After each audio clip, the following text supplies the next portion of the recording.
I should have listened to Jessica when she said the sky looked wrong, but I never listened to warnings, did I?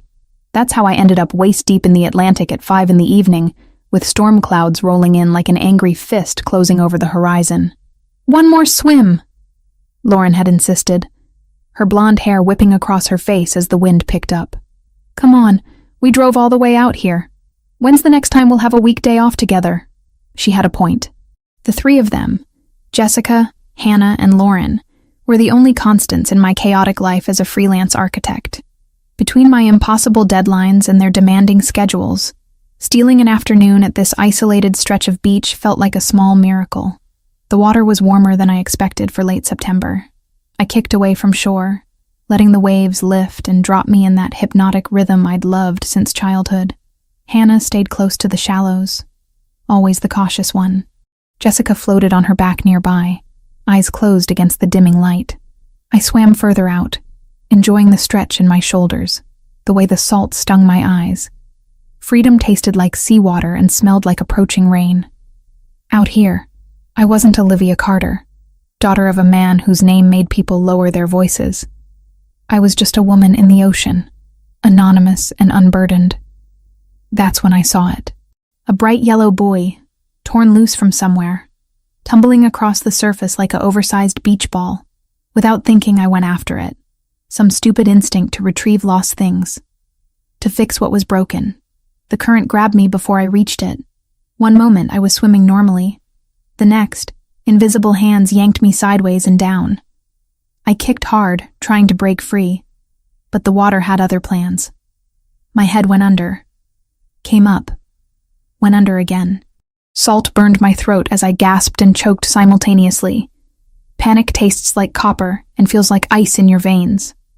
I heard screaming, distant, maybe mine, maybe theirs. The sky spun above me, gray and indifferent. Water filled my mouth, my nose, my lungs protesting the invasion. I clawed toward the surface but couldn't tell which way was up anymore. Everything was cold and dark, and my chest was on fire.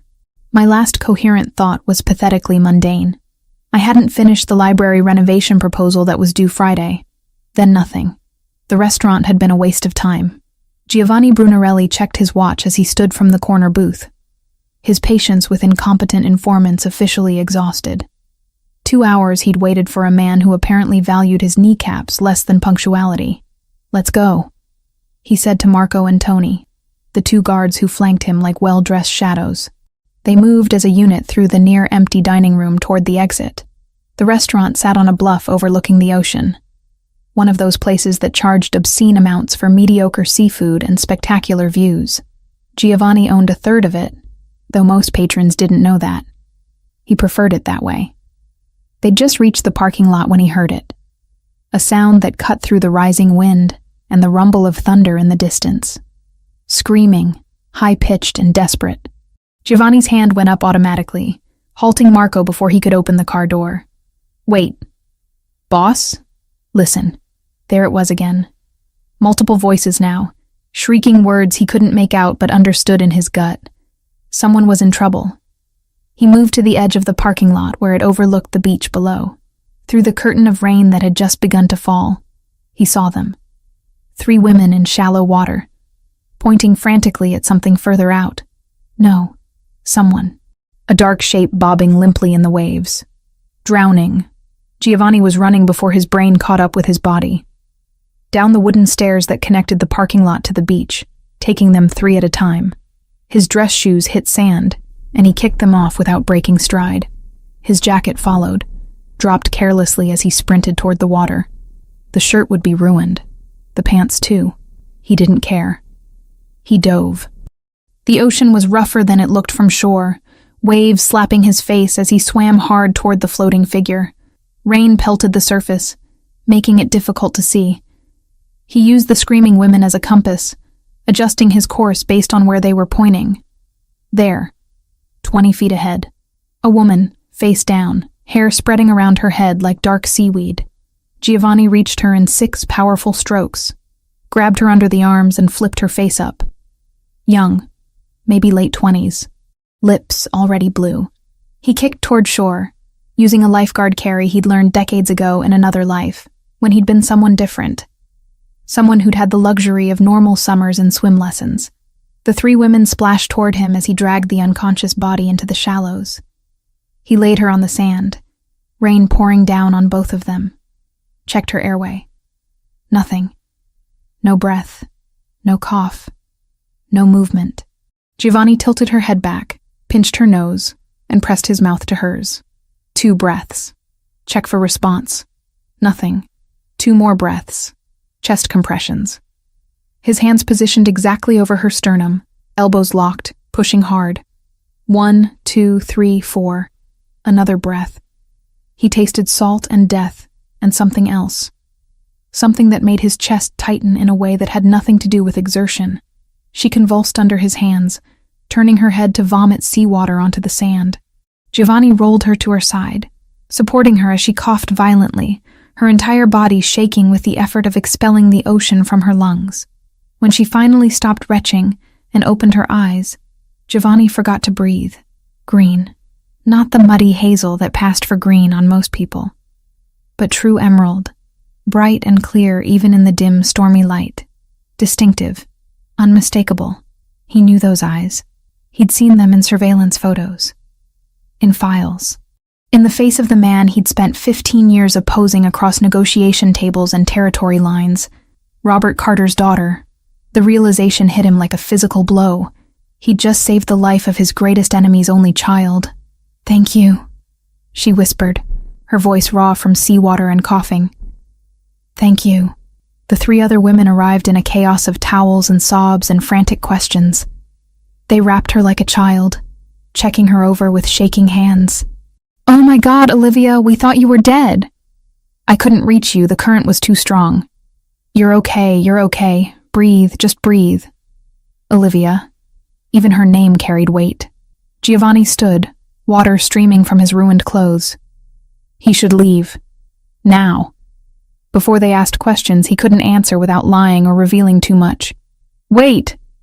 One of them, a redhead with tears streaming down her face, grabbed his arm. "Please, what's your name? We need to thank you properly. Can I get your number?"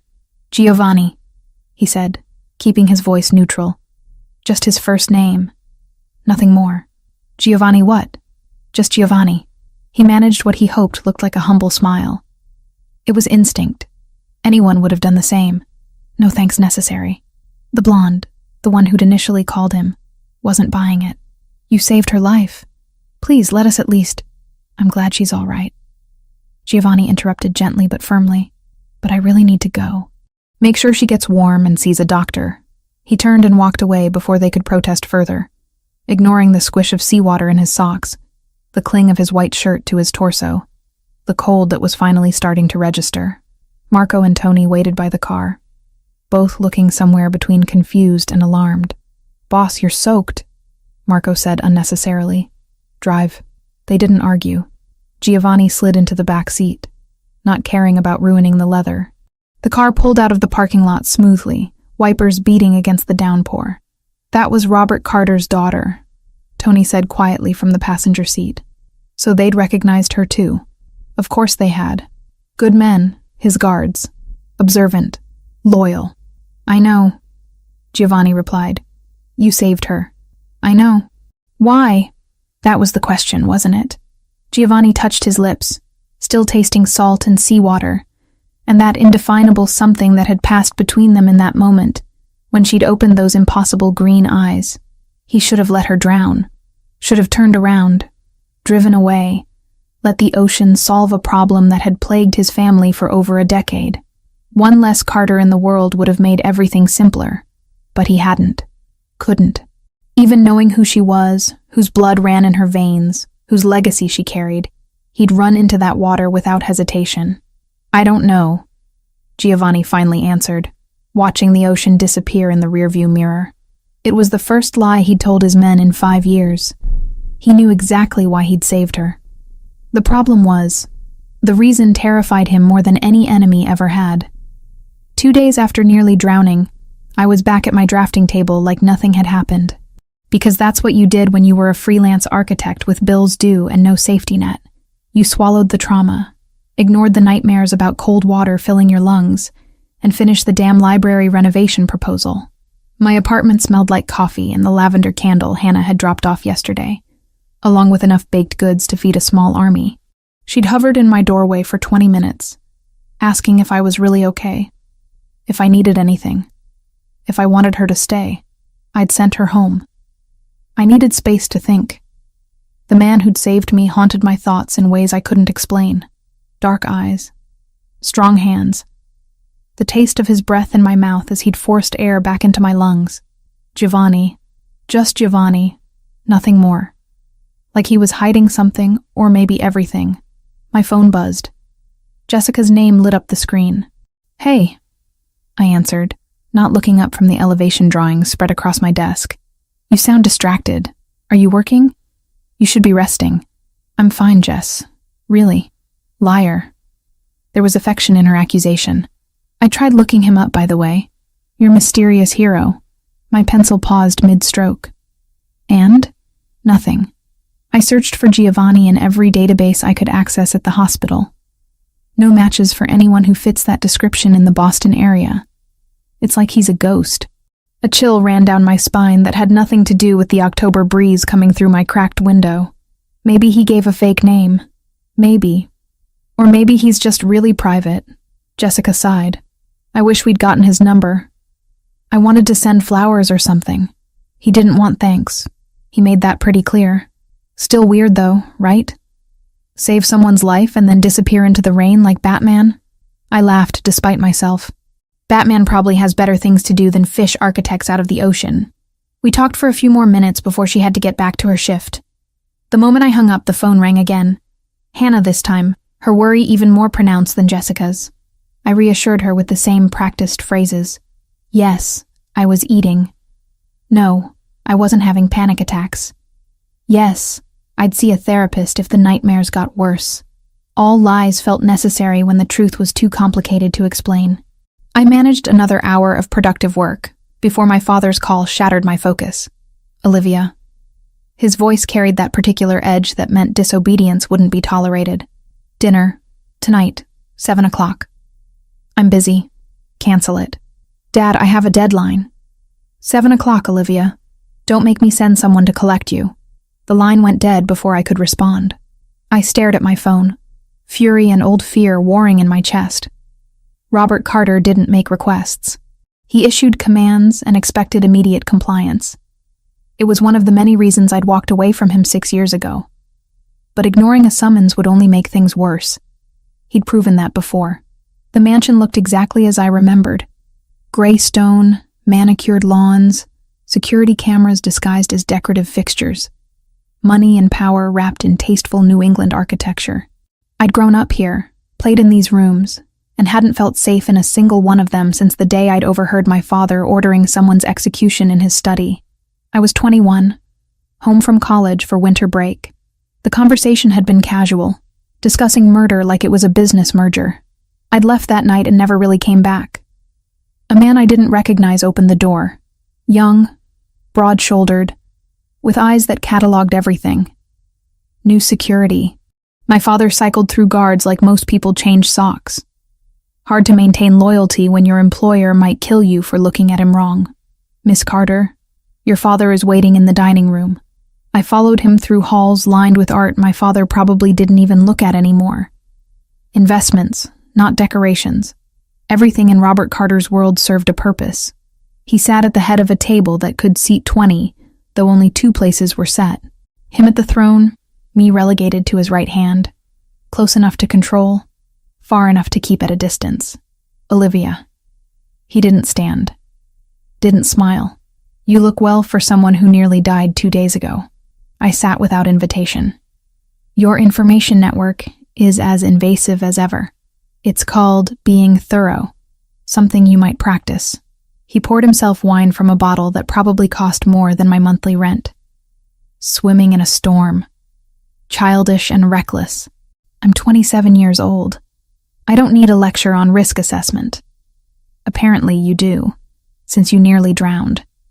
His gray eyes, so unlike my green ones, fixed on me with clinical assessment. "You're lucky someone was there to pull you out." Something in his tone made me wary. It was an accident. I got caught in a current. And yet you walked away. Because of a good Samaritan who vanished before anyone could properly identify him. He sipped his wine. Interesting, don't you think? What do you want, Dad? The food arrived, delivered by silent staff, who knew better than to linger. Steak, roasted vegetables, potatoes that gleamed with butter. I wasn't hungry, but I picked up my fork anyway. Refusing to eat would give him ammunition. The Brunarelli family has been expanding operations at the northern port, he said, cutting into his steak with precise movements. My sources say they're planning to move into territories that have been O'Sullivan-controlled for 15 years. And that concerns me how? It concerns you because you're my daughter. My only child. The heir to everything I've built. I don't want anything you've built. That's irrelevant. He set down his knife. I've arranged a marriage. Liam O'Connor, son of my oldest ally. The union would strengthen our position considerably. The fork clattered against my plate. Excuse me? You heard me. I'm not getting married to consolidate your criminal empire. You did once before. Or did you forget? The wound was old but still tender. At 21, fresh with horror at discovering my father's true nature, he'd tried to marry me off to a lieutenant in his organization. A man twice my age who looked at me like property. I'd run instead, built a life from nothing, swore I'd never let him control me again. That was 6 years ago. I'm not that scared girl anymore. No, he agreed. You're a woman living in a mediocre apartment, working freelance jobs that barely pay your bills, pretending you're independent while I allow you the illusion of freedom. The words stung, because they carried truth. I wasn't rich. I wasn't particularly successful, but I was free of him, and that mattered more than money. I'm not marrying Liam O'Connor or anyone else you choose. Robert leaned back in his chair, studying me like I was a problem requiring a solution. You think you have a choice. That's charming. I do have a choice. I'm leaving now. Before you go. His voice stopped me halfway out of my chair. You should know that all my business records are kept in the safe in my study. Financial transactions, territory agreements, names of everyone on my payroll, everything that keeps this organization running smoothly. I mention this only because you seem to think you understand how vulnerable you really are. It was a threat and a revelation wrapped in casual conversation. He was showing me his power, reminding me that I existed in his world whether I wanted to or not. But he'd also just told me where he kept his greatest weakness. I left without another word, my mind already racing. The drive home was a blur of streetlights and anger, and the beginnings of a plan I wasn't quite ready to fully form. That's when I noticed the SUV. Black, expensive, tinted windows. Parked across from my building in a space that had been empty when I left. It could have been nothing. Probably was nothing, except it followed me into the parking garage. I grabbed my pepper spray from my purse, heart hammering as I parked and exited my car. The SUV pulled into a spot 3 spaces away but didn't cut its engine. Didn't open its doors. Just waited. I walked quickly toward the elevator, keys clutched between my fingers like makeshift weapons. Every self-defense class I'd ever taken played through my head. Scream loud. Go for the eyes. Run if you can. The elevator doors opened. I stepped inside and jabbed the button for my floor. As the doors began to close, I caught a glimpse of the SUV's driver. Dark hair, strong jaw. Even through the tinted glass and distance, I recognized him. Giovanni. The elevator carried me up, but my thoughts stayed in that parking garage. He'd found me, followed me, was sitting outside my building like he had every right to be there. I should have been terrified. Should have called the police immediately. Instead, I stood at my window after locking every door, looking down at the street where his SUV remained parked like a sentinel, watching, waiting, protecting or threatening. I couldn't tell which. Maybe both. Lauren insisted on coming with me to the gallery opening. Something about not letting me out of her sight after the drowning incident. As if I might spontaneously decide to throw myself into another body of water. You look nice, she said as we climbed out of her car. That dress is gorgeous on you. The wine-colored fabric hit just above my knees. Professional but not stuffy. I'd spent 20 minutes debating whether it was appropriate for a networking event focused on historical preservation projects. In the end, I'd decided confidence mattered more than convention. Thanks. I'm hoping to connect with some potential clients tonight. The museum commission is looking for architects to bid on their expansion project. Always working. Lauren linked her arm through mine as we approached the entrance. Would it kill you to just enjoy something without turning it into a business opportunity? Says the woman who turned her hobby blog into a 6-figure marketing consultancy. Touché. The Meridian Gallery occupied a converted warehouse in the Arts District, all exposed brick and industrial lighting softened by carefully curated paintings. Classical music drifted through the space, barely audible above the murmur of conversation. People clustered in small groups, wine glasses catching the light like jewels. I recognized a few faces from previous events. The Preservation Society president, a developer who specialized in adaptive reuse projects, several architects whose work I admired from a respectful distance. This was my world, or at least the world I was trying to build for myself. Clean money, honest work, nothing that required looking over my shoulder. There's the catering table, Lauren said. I'm getting wine. Want some? Just water for now. I need to keep a clear head. She disappeared into the crowd, leaving me to study the nearest painting. Abstract, lots of blues and grays, probably meant to evoke something profound about the human condition. Mostly it reminded me of the ocean, which reminded me of drowning, which I was definitely not thinking about tonight. Interesting piece, isn't it?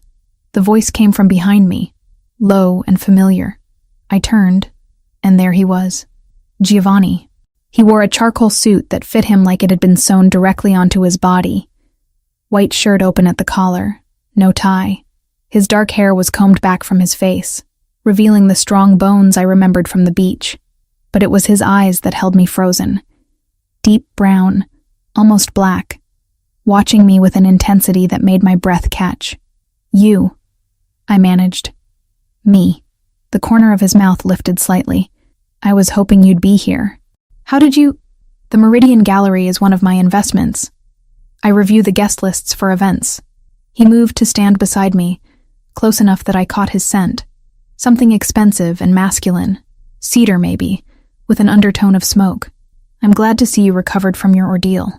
My brain was trying to process too many things at once. He'd known I would be here. Had arranged to be here himself. Was standing so close I could feel the heat radiating from his body. I never got to thank you properly, I said, finding my voice. For saving my life. You thanked me on the beach, while coughing up seawater. Hardly adequate. He smiled fully now, transforming his face from intimidating to devastating. What did you have in mind? Dinner? My treat. It's the least I can do. Dinner. He repeated the word like he was tasting it. I accept, but with conditions. You choose the restaurant, I choose when. That seems fair. And you let me ask you questions about your work. I'm fascinated by architecture, the way buildings shape how people live, how they move through space. This I could handle. Architecture was safe ground, familiar territory. What specifically interests you? Adaptive reuse. Taking something old, something that served its purpose, and reimagining it for something new. Finding beauty in what others might consider broken. The way he said it made me think he wasn't just talking about buildings. There was subtext I couldn't quite grasp, layers beneath the surface conversation. We talked for 20 minutes. He asked intelligent questions about load-bearing walls and historical preservation standards. I found myself explaining concepts I usually reserved for clients, surprised by how much he understood. He mentioned owning several properties in the city, mostly commercial, all requiring someone who respected their history while making them functional for modern use. You should give me your card, he said. I might have projects that would interest you. I was reaching into my purse when Lauren appeared, 2 wine glasses in hand, and suspicion written across her face. Olivia, I've been looking for you. Lauren, this is Giovanni. Giovanni, my friend Lauren. Pleasure. Giovanni nodded politely, but made no move to shake hands. Smart, given that Lauren looked like she wanted to throw her wine at him. We should go look at the sculpture exhibit, Lauren said pointedly. It's why we came. Of course. I pulled out my business card, handed it to Giovanni. In case you want to discuss those projects. He produced his own card from an inner pocket. Heavy stock, simple design, just a name and phone number. Giovanni Brunarelli. Call me when you've chosen the restaurant, he said. I'll be in touch about timing. I took the card, our fingers brushing in the exchange. Electricity shot up my arm, unexpected and unnerving. His eyes held mine for a beat too long before he stepped back. Enjoy the rest of your evening. He walked away, and I noticed how the crowd seemed to part for him without conscious thought. People moved aside, nodded respectfully, watched him pass with a mixture of admiration and wariness. Lauren grabbed my elbow the moment he was out of earshot. What the hell was that? What was what? Olivia, that man is dangerous. I could feel it from across the room. The way people look at him. He saved my life. And now he's stalking you at art galleries? He owns part of the gallery. He said so. Convenient. Lauren steered me toward a quieter corner. I'm serious. Something about him screams trouble. You need to be careful. I'm always careful. No, you're always stubborn. There's a difference. We left shortly after, Lauren's concern casting a shadow over what should have been a successful evening. I'd made several good contacts, got 3 potential client leads, and reconnected with my mysterious rescuer, who now had a last name. Back in my apartment, I fired up my laptop before even changing out of the dress. Typed Giovanni Brunarelli Boston into the search bar. The results loaded. My stomach dropped. Giovanni Brunarelli, 35, suspected head of the Brunarelli crime family. Ties to illegal importation, money laundering, suspected involvement in territorial disputes with rival organizations, photos from charity events, always in expensive suits, always surrounded by men who were clearly security. An article from 3 years ago about a federal investigation that had gone nowhere due to lack of evidence. Brunarelli, the name my father spat like a curse. The family he'd been fighting for 15 years. The enemy he'd spent my entire adult life trying to destroy. I'd thanked him. Offered to buy him dinner. Given him my business card. And he'd known. From the moment he pulled me out of the ocean, he'd known exactly who I was. The business card sat on my desk, the phone number seeming to pulse with warning and promise in equal measure. I should throw it away. Block his number. Pretend the last hour had never happened.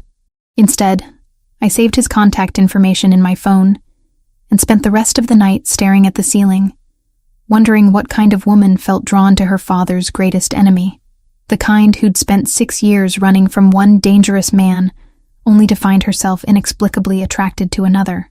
The car arrived exactly at 7. Not a taxi or rideshare, but a sleek black sedan with a driver who knew my name before I gave it. Miss Carter. Mr. Brunarelli sends his regards. 3 days had passed since the gallery. 3 days of staring at my phone, debating whether to call him first or wait for him to choose the timing he'd insisted upon. Apparently, he'd made his choice. I'd dressed carefully. An ivory silk blouse that Hannah had convinced me to buy last year, paired with tailored black pants, and the only decent heels I owned.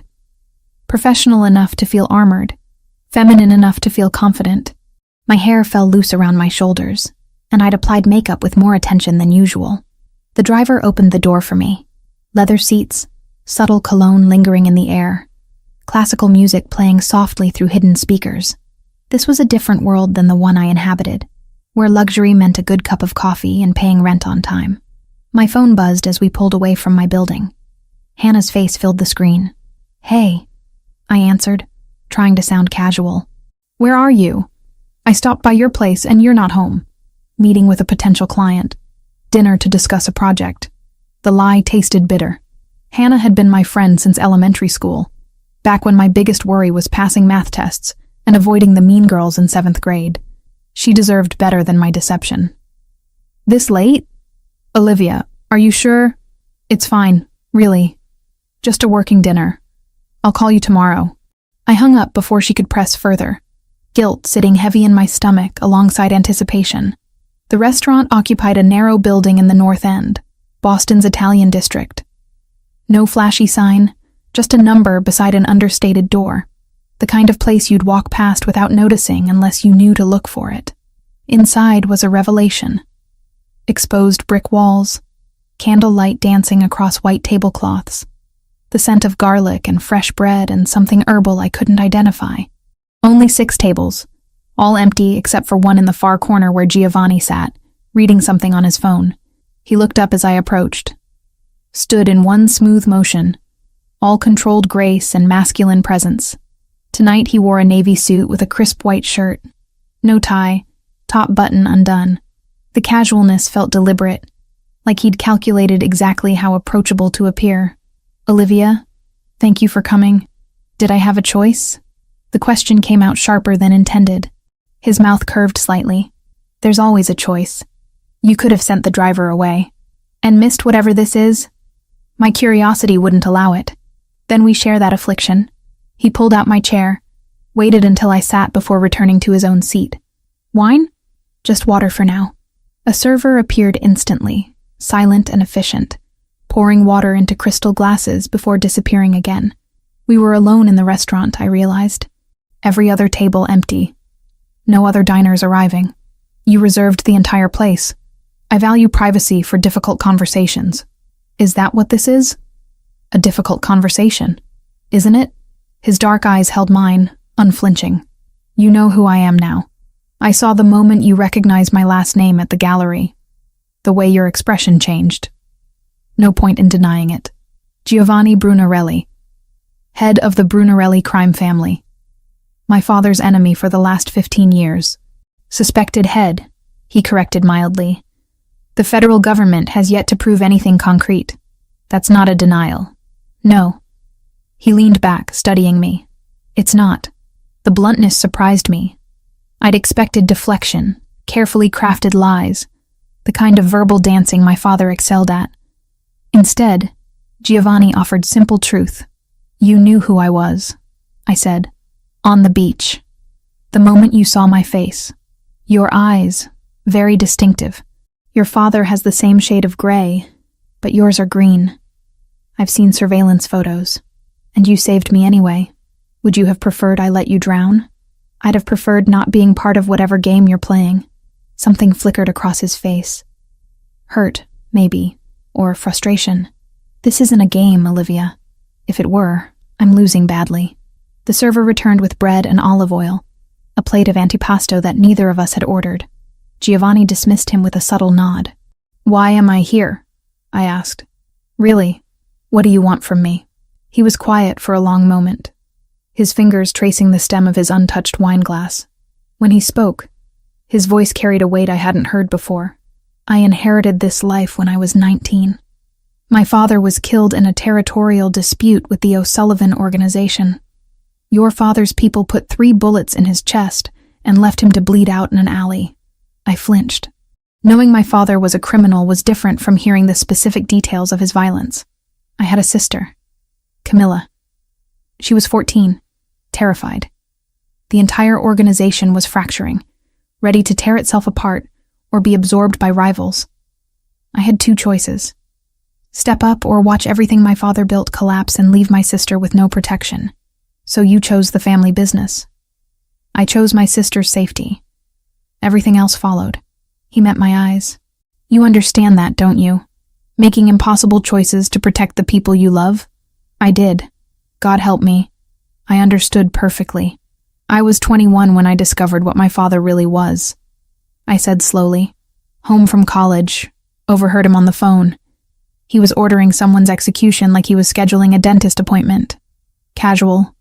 Clinical. "What did you do?" Confronted him. Demanded to know how long he'd been lying to me. He didn't even pretend to be ashamed. Just told me it was family business and I needed to accept my role in it. Which was? The memory still tasted like ash. Marriage to one of his lieutenants. A man twice my age who looked at me like property he'd been promised. My father said it would strengthen alliances, ensure the family's future, like I was a chess piece instead of a person. Giovanni's jaw tightened. "You refused." I ran, packed one suitcase, emptied my savings account, disappeared in the middle of the night. Lived on a friend's couch for 3 months while I figured out how to support myself, put myself through the rest of my architecture degree working 3 jobs, built a life that had nothing to do with him. But he never let you go. He calls it love. I call it control. He still thinks I'll come back eventually, resume my place in his world. The forced marriage idea came up again 2 nights ago, at the dinner where I followed you home. So he admitted to that too. You've been watching me, protecting you. There's a difference. Is there? I leaned forward, anger and something more complicated burning in my chest. You pull me out of the ocean, knowing exactly whose daughter I am. You show up at a gallery I'm attending. You send cars and issue invitations like commands. You follow me home and park outside my building like a sentry. What am I supposed to think? That I can't stop thinking about you. The admission came out raw, unguarded. That I dove into that water before my brain registered who you were. And by the time I realized, it was too late. You'd already gotten under my skin. The air between us felt charged, electric. My heart hammered against my ribs. We're enemies, I said. But it came out as a whisper. Our fathers are enemies. We're just 2 people trying to survive the legacies we inherited. The server materialized with the first course. Pasta with seafood, delicate and aromatic. We ate in silence, the food exquisite but barely registering against the intensity of everything unspoken.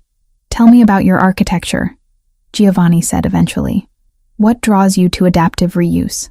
The subject change felt deliberate, giving us both space to breathe. I grabbed onto it gratefully, taking something broken and finding its purpose again, seeing potential where others see ruins. There's poetry in it, like people. Maybe. Or maybe I just like fixing things. Can we be fixed? People like us? I looked at him across the candlelight. This dangerous man who'd saved my life, who understood the weight of unwanted legacies, who looked at me like I was something precious instead of a weapon to be wielded. I don't know. But maybe we don't need to be fixed. Maybe we just need to be seen. He reached across the table, his fingers brushing mine. The contact sent electricity up my arm, into my chest, pooling somewhere low in my stomach. I see you, Olivia Carter. Every part I've discovered so far. And I find myself wanting to know more. I turned my hand over. Let our palms touch. His skin was warm, calloused in unexpected places. A working man's hands despite the expensive suits. This is insane, I breathed, completely. He stood, still holding my hand, drew me up with him. We were inches apart now, close enough that I could see gold flecks in his dark eyes, count the individual beats of his pulse in his throat. If I kiss you, he said quietly, everything changes. You understand that? I understand. He leaned down. I tilted my face up. Our breath mingled, warm and wine-sweet, the space between us shrinking to nothing. His phone erupted with sound, harsh, urgent, shattering the moment like glass. Giovanni closed his eyes briefly, jaw clenched with frustration. I'm sorry. I have to take this.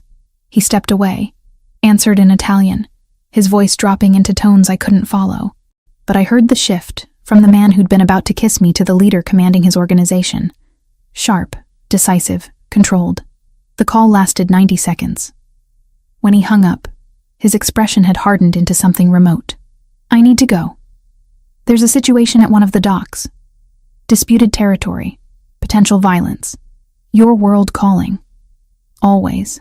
He moved close again, brushed his thumb across my cheekbone in a gesture so tender it made my throat tight. I'll have my driver take you home, with security. I don't want you alone tonight. Giovanni, please, let me do this one thing. Let me know you're safe. I nodded, unable to form words around the conflicting emotions rioting through me. He pressed his lips to my forehead, lingering there. I'll see you again soon, I promise. Then he was gone, disappearing into the back of the restaurant, leaving me standing beside a table full of half-eaten food and the ghost of an almost kiss. The driver took me home in silence. A second car followed us. Security I hadn't asked for but accepted anyway. Upstairs in my apartment, I stood at the window watching them take up positions on the street.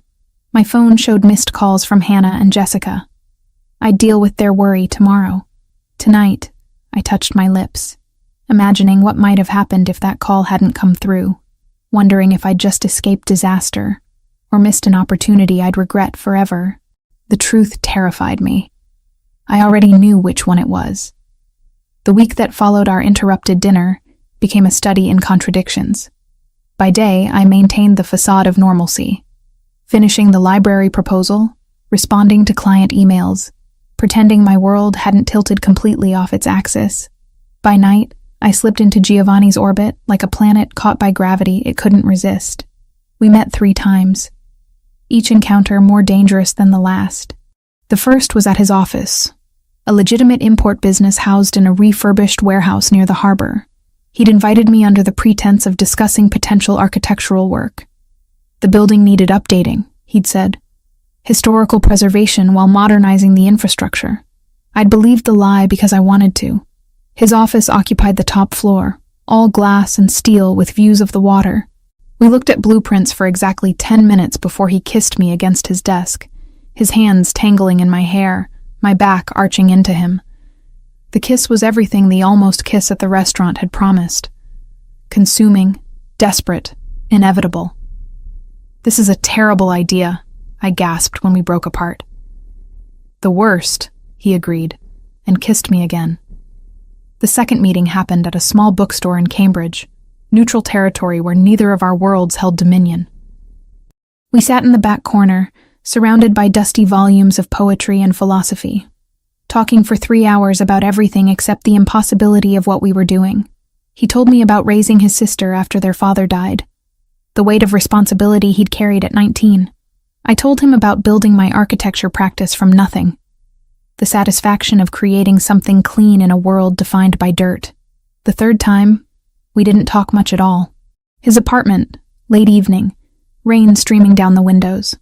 We moved from doorway to couch to bedroom with the urgency of people who knew time was running out. Afterward, lying tangled in expensive sheets, I traced the scar on his chin.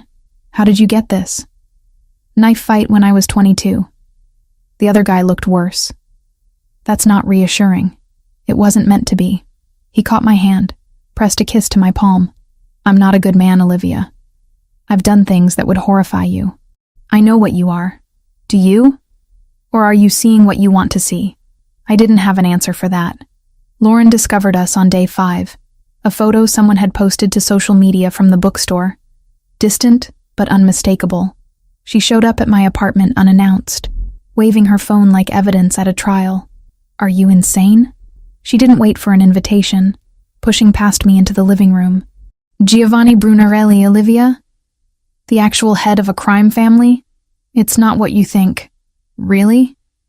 "Because I think you're sleeping with a man who probably has blood on his hands." Literally. The accusation stung because it was true. "You don't understand." "Then explain it to me. Make it make sense." I couldn't. How could I articulate the way he looked at me like I was something precious? The way we understood each other's inherited trauma without needing words. The way his touch made me feel alive for the first time in years. "I care about him," I said finally, the admission feeling both inadequate and overwhelming. Lauren's expression crumbled from anger to fear. "Liv, please. You're going to end up dead. Or worse, trapped in the same world you've spent 6 years running from." "Is that what you want?" "Of course not." "Then end it. Now. Before it's too late." She left 20 minutes later, unconvinced by my promises to be careful. That evening, Jessica and Hannah called together, their worry a 3-way chorus of concern that made my chest ache with guilt. They'd been my constants, my chosen family when blood had failed me. And here I was, lying to them, risking everything for a man I'd known less than 3 weeks. I should have listened. Should have recognized the warnings for what they were. Instead, I texted Giovanni that I missed him. The attack came on day 7, just after sunset. I was packing documents into my work bag, preparing for a client meeting the next morning, when I heard the vehicles pull up outside. Multiple engines, moving with purpose rather than the casual pace of residents returning home. Something primal in my brain screamed danger before my conscious mind caught up. I moved to the window, peered down through the blinds. 5 men emerged from 2 black SUVs. Big, professional, moving with military precision. They weren't trying to be subtle. One of them looked up, directly at my window, and spoke into a phone. My phone buzzed. My father's number. "You have 60 seconds to come downstairs voluntarily, Olivia. Otherwise, my men will collect you. Your choice." You can't do this. Watch me. You belong home, not playing architect in a slum apartment. Liam O'Connor is waiting. The marriage happens next month. The line went dead. 60 seconds. I grabbed my keys, my phone, considered running for the back exit. But this building only had one way out, and they'd planned for that. I was trapped. 45 seconds. My phone rang again. Different number. Giovanni. Don't come down. His voice was sharp, urgent. I'm 3 minutes away. My men are 2 minutes out. Stay inside and lock your door. How did you... I have people watching you. Always. Lock the door. Now. I should have been angry about the surveillance. Instead, I felt relief flood through me as I engaged every lock on my door. Outside, more vehicles arrived. I watched from the window as 3 more SUVs pulled up, surrounding my father's men. Giovanni's people emerged. 8 men in dark suits, moving with the same professional precision. Then Giovanni himself appeared, stepping from the lead vehicle like a king surveying his battlefield. Even from 4 floors up, I felt the power radiating from him. The standoff lasted maybe 30 seconds before my father's man made a move toward the building entrance. Giovanni's men blocked the path. Words were exchanged, too quiet for me to hear. Violence hung in the air like static before a storm. I couldn't stay up here. Whatever happened next, I needed to face it. The stairs felt endless. By the time I pushed through the lobby door, both groups had spread out, creating a corridor of tension between them. Giovanni stood at one end, my father's lieutenant at the other, and I walked into the space between. Olivia. Giovanni's voice carried warning. Go back inside. Miss Carter. The lieutenant was a man I recognized from childhood dinners, now looking at me like problematic cargo. Your father wants you home. Don't make this difficult. I'm not going anywhere with you. That's not your decision. Actually, it is. I planted my feet, channeling every ounce of stubborn fury I possessed. I'm 27 years old. I make my own choices, and I choose to tell my father to go to hell. The lieutenant's expression hardened. Your father anticipated defiance. We have orders. 2 of his men moved toward me. I stepped back instinctively, colliding with someone solid. Giovanni's hands closed on my shoulders, steadying me, his body a wall between me and my father's men. She said no. His voice dropped into registers that made grown men flinch. That's the end of the conversation. This doesn't concern you, Brunarelli. Everything concerning her concerns me. The lieutenant smiled without humor. Robert Carter will be interested to hear that his daughter is sleeping with his enemy. That ought to expedite the wedding. Rage whited out my vision. Tell my father that if he sends anyone else to collect me, I'll go straight to the FBI with every piece of evidence I have about his organization. Names, dates, financial records, everything. Empty threats from a scared girl. Try me. One of my father's men lunged. I didn't even see Giovanni move, but suddenly the man was on the ground, arm twisted at an unnatural angle, screaming. Another tried to grab me from the side. Giovanni's people reacted instantly, a choreographed violence that ended with 2 of my father's men bleeding on the pavement and the rest retreating toward their vehicles. The lieutenant pulled a gun. 8 guns answered, all pointed at him. Leave, Giovanni said quietly. Tell Robert Carter that his daughter is under my protection now. Anyone who touches her answers to me. The standoff held for 5 thundering heartbeats before the lieutenant lowered his weapon. This isn't over. No, it's not. They left, engines roaring aggression as they disappeared into the night. The moment they were gone, Giovanni turned to me, his hands framing my face, eyes scanning for injury. Are you hurt? No, just scared. And furious. I was shaking, adrenaline making my voice unsteady. He was going to lock me up, force me to marry someone like I'm property in a business transaction. I know. That's why you can't stay here. Pack what you need. My men will secure the rest later. Giovanni, please. The word cost him. Let me protect you. Just until we figure this out. I looked at the blood on the pavement. At the building I'd called home for 3 years. At the man who'd just fought for my right to choose. The decision felt inevitable. Like it had already been made the moment he'd pulled me from the ocean. I need to grab some things from my apartment. Important documents. 5 minutes. I'm coming with you. Upstairs, I moved with mechanical efficiency. Laptop, phone charger, changes of clothes, toiletries. And from the back of my closet, the encrypted USB drive I'd hidden 6 years ago. The one containing photographs of my father's safe, digital copies of his most incriminating records. My insurance policy, should I ever need leverage. Giovanni watched silently as I packed, his presence both comforting and terrifying in its implications. Ready? He asked. I looked around my apartment one last time, at the life I'd built from nothing, now abandoned because I'd fallen for the wrong man. Or maybe the right one in the wrong circumstances. Ready. His car smelled like leather and danger. As we pulled away from my building, I watched it disappear in the side mirror, wondering if I'd just made the best or worst decision of my life.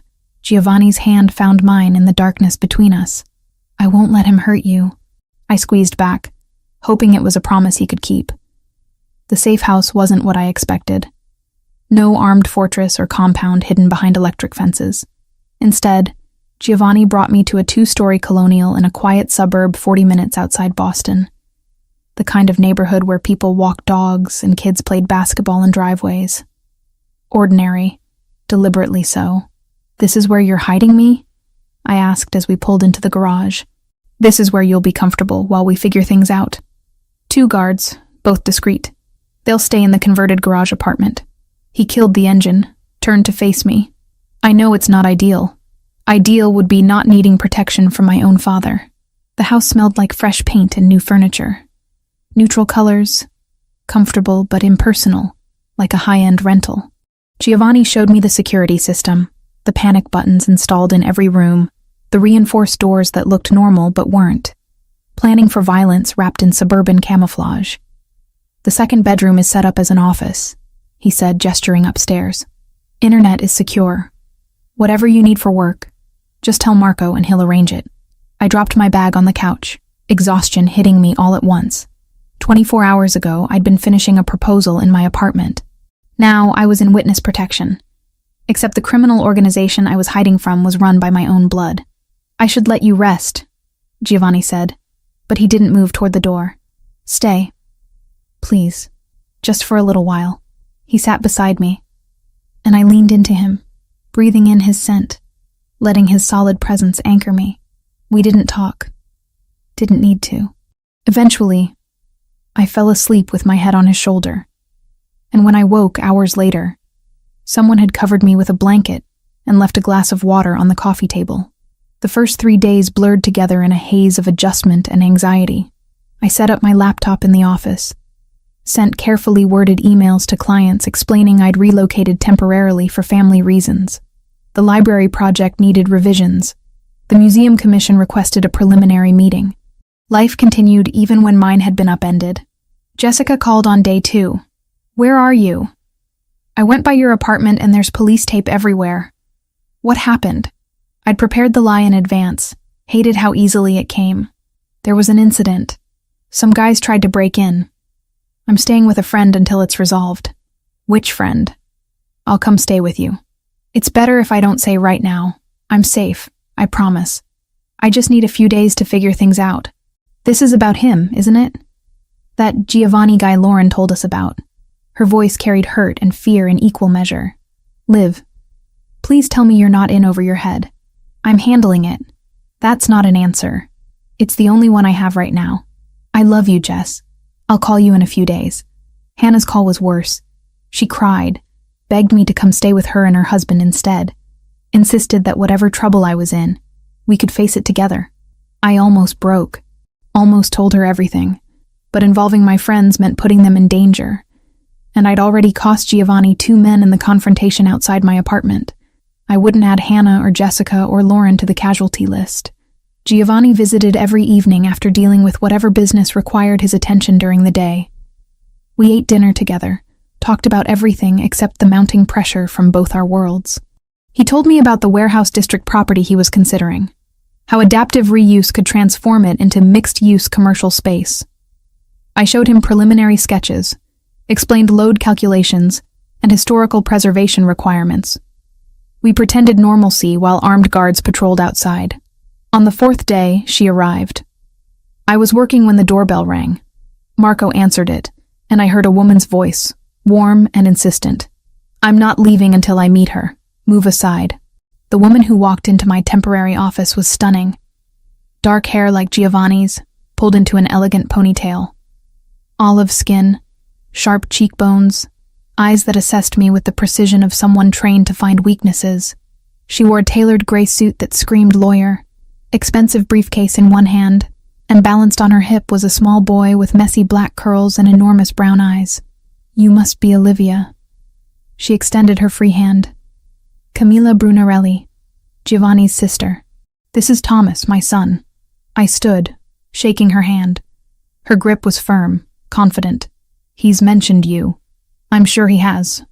Probably told you I'd wait patiently until he deemed it appropriate for us to meet. She settled Thomas on the couch, where he immediately pulled out a tablet and headphones. I'm not patient, and I needed to see the woman who's made my brother lose his mind.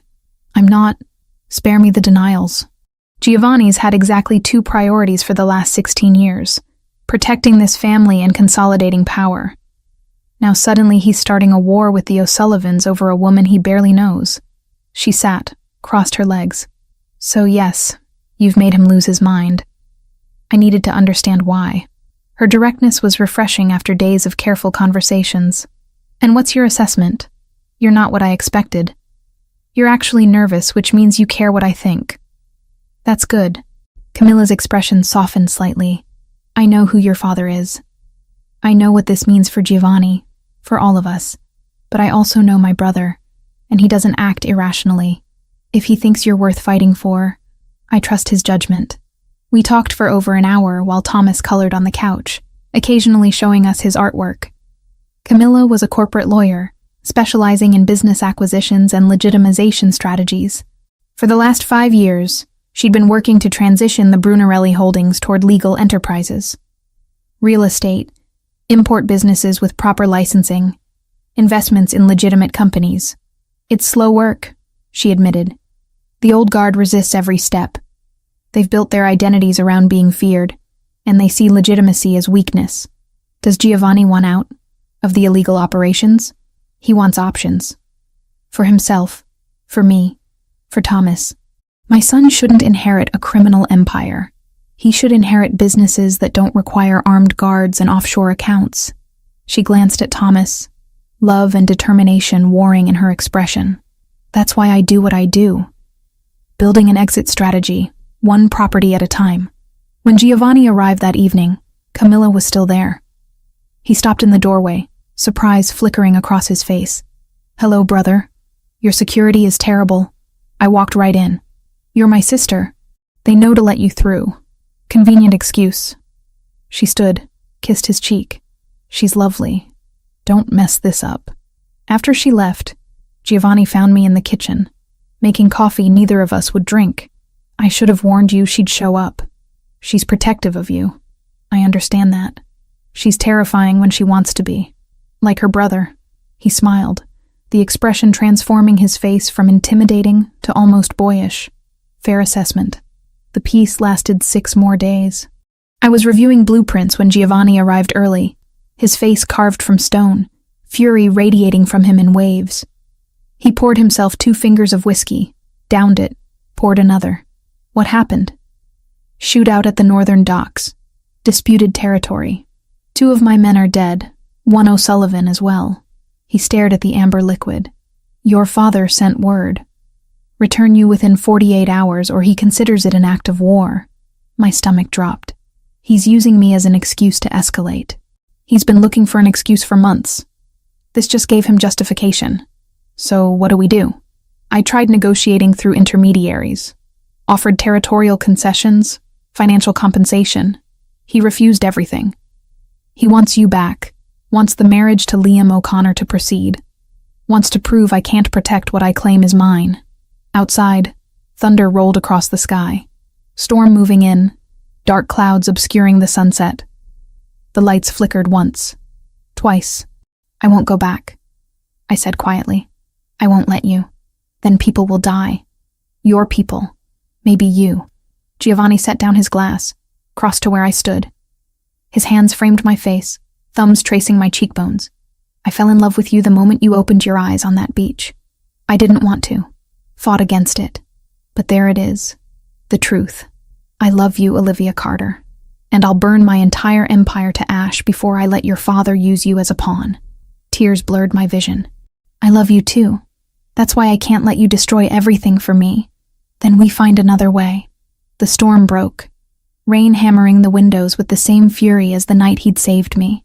I thought about that moment, drowning and helpless, pulled from darkness by a man I should have hated. Full circle.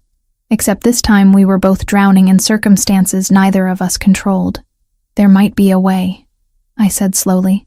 Something that gives us leverage against my father. Makes him back down without more bloodshed. What? I retrieved the encrypted USB drive from my laptop bag, held it up. 6 years ago, when I left home, I knew I'd need insurance. Something to keep him from forcing me back. I photographed every document in his safe. Financial records, names of corrupted officials, details of illegal operations. Everything. Giovanni stared at the drive. You've had this the entire time? I copied everything from the flash drive to an encrypted cloud account too. Multiple backups. If anything happens to me, if I don't check in weekly, the files automatically go to the FBI. You threaten your own father with federal prison. He threatened to sell me in marriage. We're even. I closed his fingers around the drive. This is how we end this. Not with more violence, but with the truth. Or the threat of it, at least. For a long moment, Giovanni said nothing. Then he pulled me close, holding me like I was something infinitely precious and terribly fragile. Your father will never forgive you for this. I stopped needing his forgiveness years ago. I need his capitulation. There's a difference. Outside, lightning split the sky. Inside, we held each other while the storm raged. Two people caught between impossible loyalties, choosing each other despite the cost. Tomorrow we'd plan the confrontation. Tomorrow we'd weaponize my father's sins against him. Tomorrow we'd find out if love could survive when it required betraying blood. Tonight, we simply held on. The Grandmont Hotel sat on neutral ground, a century-old building that had witnessed countless negotiations between Boston's underworld powers. Giovanni chose it deliberately. Public enough to discourage outright violence, private enough for conversations that couldn't happen in daylight. I dressed like I was going to war.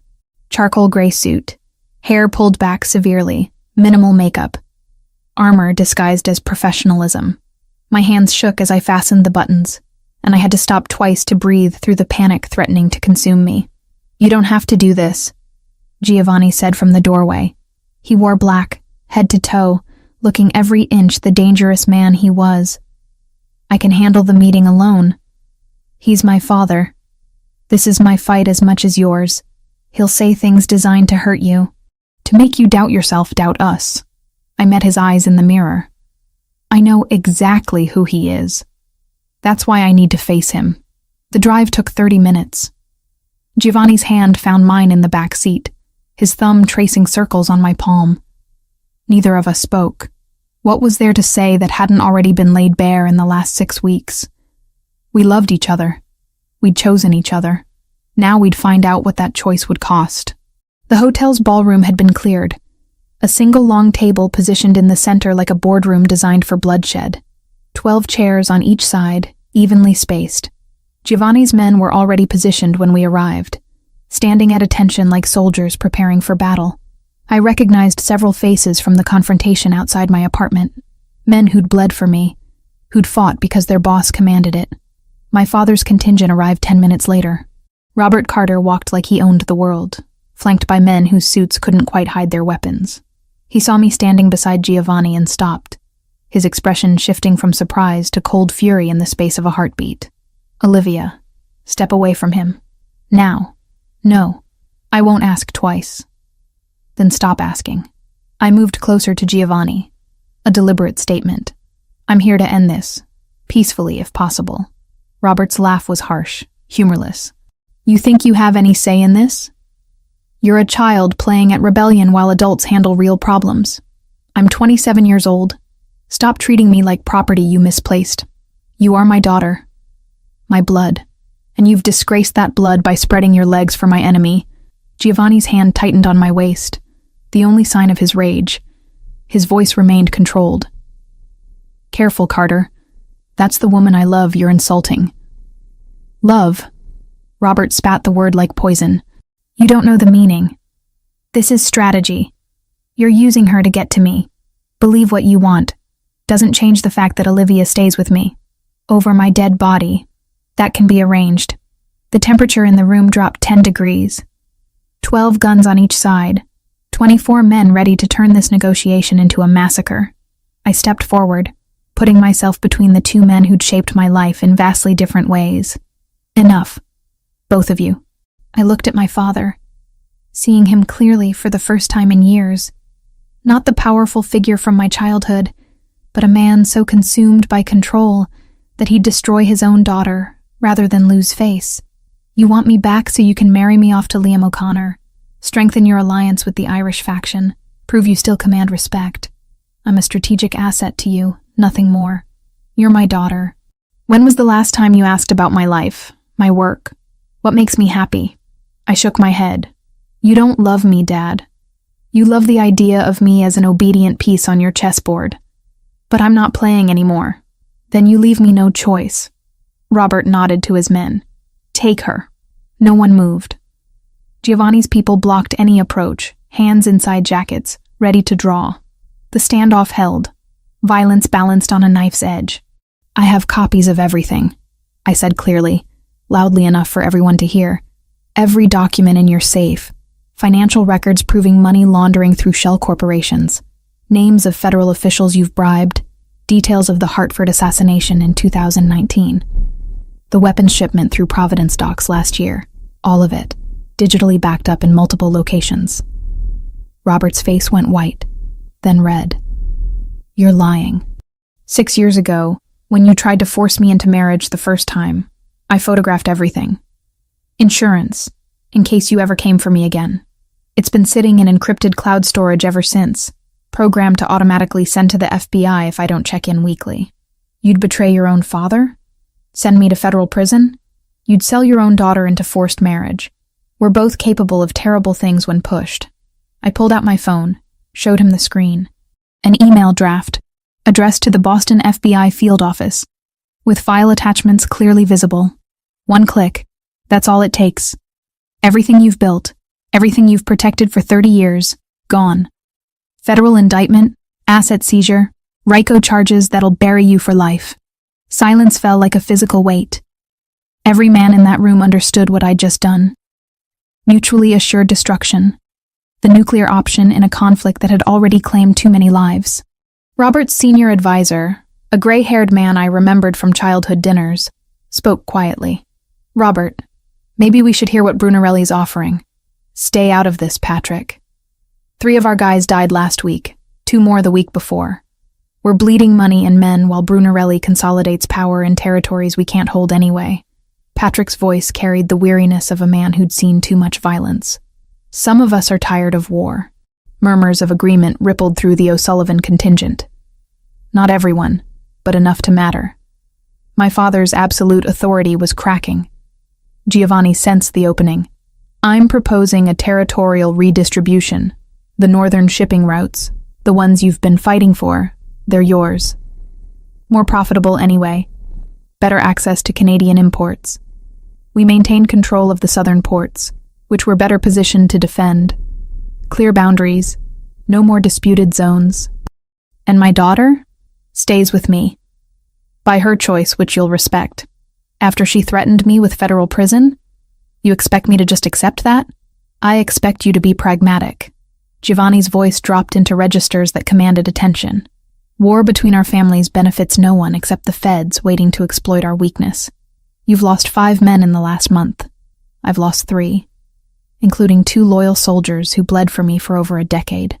How many more deaths before you admit this is unsustainable?" Another of my father's men spoke up. Younger, but clearly respected. "He's right, boss. The northern routes are worth more. We consolidate there, strengthen our position, stop hemorrhaging resources on territories we're losing anyway." Robert's jaw clenched.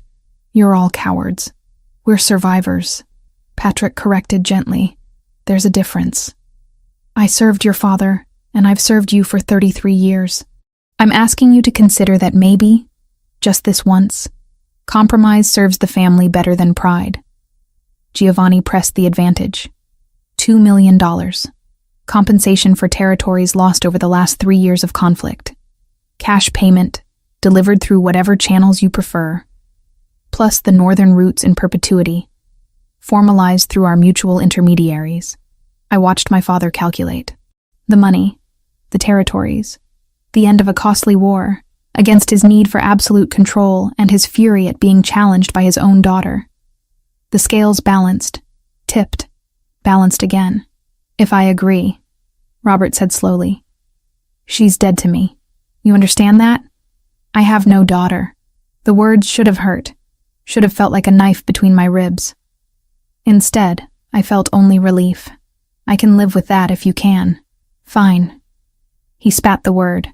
The northern routes, $2 million in compensation, and you never contact me again. Those are my terms. Agreed, Giovanni said before I could respond. Patrick produced documents from his briefcase. Legal papers that formalized the territorial divisions in language carefully crafted to mean everything to us and nothing to law enforcement. Both sides reviewed, negotiated minor points, added clauses.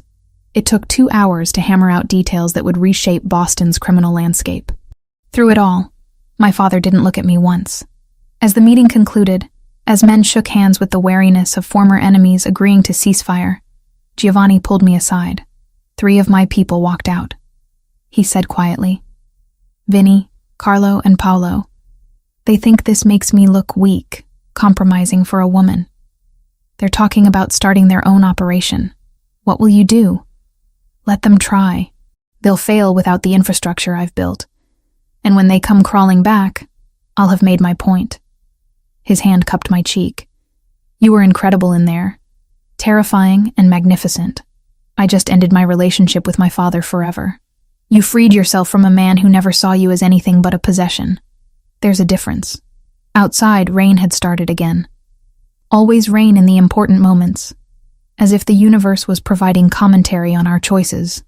Giovanni's car waited, engine running, exhaust ghosting in the cold air. I looked back at the hotel one last time, seeing my father's silhouette in the window.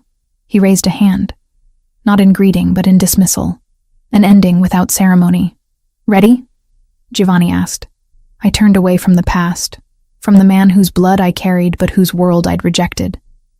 Yes. Take me home. Home. Funny how that word had changed meaning. Not a place anymore, but a person. Someone who'd pulled me from drowning and never let go, even when keeping hold meant risking everything. The car pulled away, carrying us into whatever came next. Behind us, peace bought with truth and leverage. Ahead, uncertainty, but together. Sometimes that had to be sufficient. 3 months felt like both an eternity and no time at all.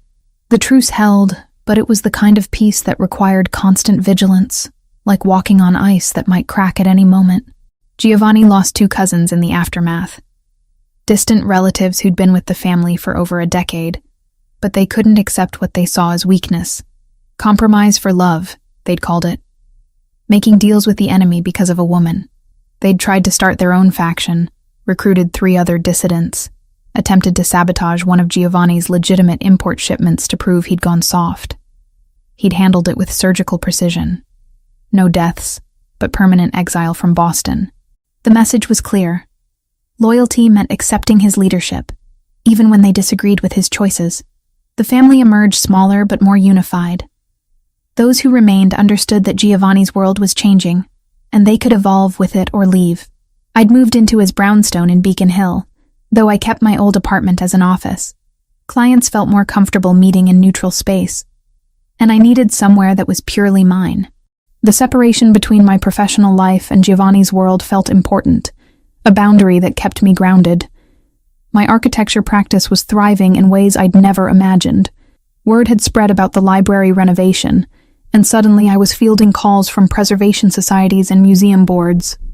The biggest coup came 6 weeks after the hotel confrontation. A contract to oversee the adaptive reuse of the old harbor building, a historic waterfront structure being converted into mixed commercial space. It was the kind of project that could define a career. "You're going to be too successful for me," Giovanni had joked when I'd shown him the contract. "I'll have to make an appointment just to see you. You own half the properties I'm redesigning. I think you'll manage." My father called once a month, always on the 15th, always brief. Business updates delivered in a tone so neutral it could have been a stranger reporting weather patterns. He never asked about my life, never acknowledged Giovanni's existence, never said my name. The first call had been the hardest. "The northern routes are performing above projections," he'd said without preamble. "Thought you should know the arrangement is working." "Good. I'm glad."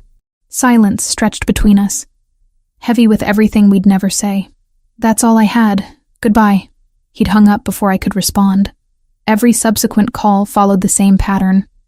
Information exchange devoid of emotion. A father and daughter reduced to business associates with shared history neither wanted to examine. I'd made peace with it. You couldn't force someone to see you when they'd decided you were invisible. My friends had been harder to reconcile with. Jessica, Hannah, and Lauren had been furious when I'd finally sat down with them 6 weeks ago at a coffee shop in Cambridge. 3 hours of tears and accusations and desperate pleas for me to reconsider. "He's dangerous," Lauren had said for the 20th time. "You're going to get hurt, or worse." "I know what he is. I'm choosing him anyway."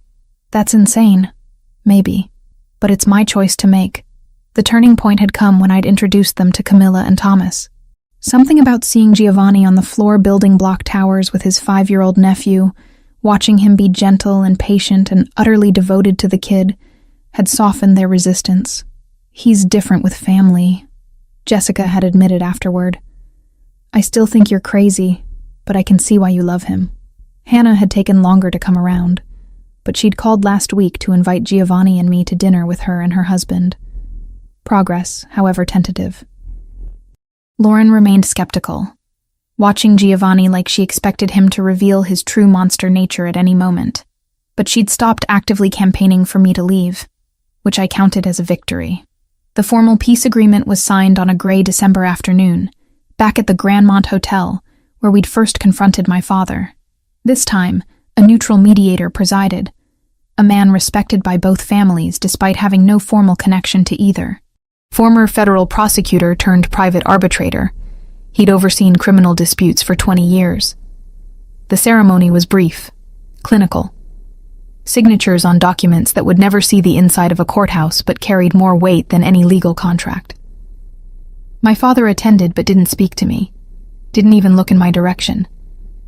Giovanni's hand found mine under the table, a steady anchor. Afterward, as both contingents filed out, Patrick, my father's advisor, paused beside me. "He asks about you," he said quietly. Never directly, but he asks. Wants to know if you're safe, if you're happy. Too proud to say it himself, but he cares. In his way. His way destroyed any chance we had at a real relationship. "I know. Just thought you should know the anger isn't all there is." Patrick squeezed my shoulder briefly before walking away. I didn't know what to do with that information. Didn't know if it changed anything. Probably not. Giovanni had kept his promise about legitimizing the family businesses. Camilla worked tirelessly, using her legal expertise to structure deals that were profitable without crossing into criminal territory. Real estate acquisitions, licensed import companies, investments in technology startups. The illegal operations hadn't disappeared entirely. They existed in gray areas I tried not to examine too closely, but violence had decreased dramatically. No more late-night calls about shootings. No more weeks where he'd come home with tension carved into every line of his body. The weight he'd carried for 16 years was slowly lifting, replaced by something that almost looked like hope. It was a Saturday afternoon, when everything crystallized into something resembling normalcy. We were at the house, the safe house that had become simply home. Camilla sat at the kitchen table with her laptop, reviewing contracts for a property acquisition. Thomas sprawled on the living room floor with coloring books and markers, creating elaborate scenes he'd narrate in dramatic detail. Giovanni and I stood on the small back deck, watching late autumn light filter through bare tree branches. The air carried the bite of approaching winter, and I'd wrapped myself in one of his sweaters, drowning in fabric that smelled like him. "What are you thinking about?" he asked, his arm around my waist, pulling me against his side. How strange this is. 3 months ago I was terrified. Now I'm watching your nephew color while your sister works on business deals, and it feels almost normal. Almost? There are still guards watching the perimeter. You still carry a gun under your jacket. We're still living in a world where violence is always possible. Does that scare you? I considered the question seriously. Sometimes. But I'm more afraid of what life would be like without you in it. He turned me to face him, hands framing my face in that gesture I'd come to associate with important moments. "I fell in love with you when you opened your eyes on that beach. Thought I was losing my mind. Thought maybe I'd finally snapped under the pressure of running this empire. But you were real. You are real. The best thing that's ever happened to me. Even though it cost you allies, made you look weak to some of your people, I didn't lose allies. I lost dead weight. The people who stayed understand that there are things more important than reputation." His thumb traced my cheekbone. "Like building something that might actually last. Like choosing love over power." Thomas's voice drifted from inside. "Uncle Gio, come see. I drew you fighting a dragon." Giovanni laughed, the sound warm and genuine. "Duty calls. My nephew needs me to admire my dragon-slaying abilities. You should probably mention you're on the dragon's side in that scenario. He doesn't need to know that yet. Let him have his heroes." I followed him inside, watching as he crouched beside Thomas, giving the boy's artwork the serious attention it deserved. Camilla looked up from her laptop, caught my eye, smiled. This was family, I realized. Not the one I'd been born into, but the one I'd chosen, the one that chose me back. Later, as the sun set and painted the sky in shades of amber and rose, Giovanni and I stood on that deck again. Thomas had gone home with Camilla, and the house was quiet except for the distant sound of guards changing shifts. "You never collected your debt," I said suddenly. "What?" "That night at the restaurant. After you saved me. You said you'd collect your debt later." I turned to face him. "You never did." His expression shifted into something soft, something I'd only seen in private moments. "Didn't I? I got you, Olivia. All of you. Your brilliant mind, your stubborn independence, your capacity to love someone despite knowing exactly what he is. That's payment beyond anything I could have asked for. I drowned, and you pulled me out. Then I drowned in you, in this life, in everything you represent. You pulled me out of that too. We saved each other. Is that what we're calling it? Do you have a better term?" I thought about everything that had happened since that stormy night on the beach. The fear, the passion, the impossible choices and their equally impossible consequences. The father I'd lost, the friends I'd nearly destroyed my relationship with, the world I'd stepped into with eyes wide open. "Love," I said finally. "We're calling it love." He kissed me as the last light faded from the sky. His hands tangled in my hair, my arms wrapped around his neck. The kiss tasted like the future, uncertain but ours. Behind us, the house stood solid and warm. Around us, guards maintained their vigilant watch. Above us, stars emerged one by one against the darkening sky. Our world wasn't perfect. Danger still lurked in shadows, and the peace we'd built was fragile, requiring constant maintenance. My father remained a ghost in my life, present in monthly phone calls, but absent in every way that mattered. Giovanni's empire still operated in shades of gray that would never be entirely white. But we had this, each other, against impossible odds. Love built from drowning and resurrection, from choosing partnership over safety, from refusing to let inherited legacies define our future. When we finally broke apart, breathless and smiling, Giovanni rested his forehead against mine. "So, what happens now?" I asked. "Now we live. We build. We keep choosing each other every single day until it stops feeling like a choice and starts feeling like breathing. That simple? That complicated?" He corrected. "But worth it. You're worth it." I kissed him again, softer this time, a promise rather than a question. In the distance, the city glittered with a million lives being lived, a million stories unfolding simultaneously. Ours was just one among countless others, but it was ours. We'd pulled each other from drowning. Now we'd see how far we could swim together.